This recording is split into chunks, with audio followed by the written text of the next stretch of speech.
અરવલ્લી જિલ્લાના મેઘરજ તાલુકાના ઉંડવા રોડ પરથી બાયોમેડિકલ વેસ્ટ મળી આવ્યો હોવાનું સામે આવ્યું છે। મેઘરજ ઉંડવા રોડ પર 5 કિલોમીટર દૂર ભીમપુર ગામ આવેલું છે।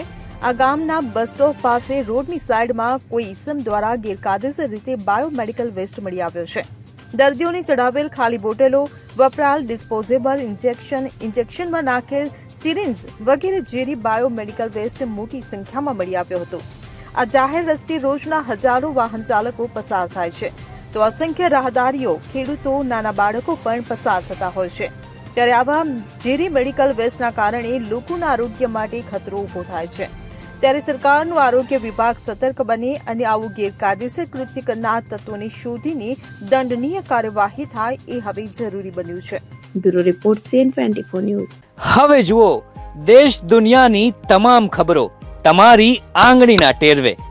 ઉઠાવો મોબાઈલ અને ગૂગલ પ્લે સ્ટોર પરથી ડાઉનલોડ કરો અમારી CN24 ન્યૂઝ મોબાઈલ એપ।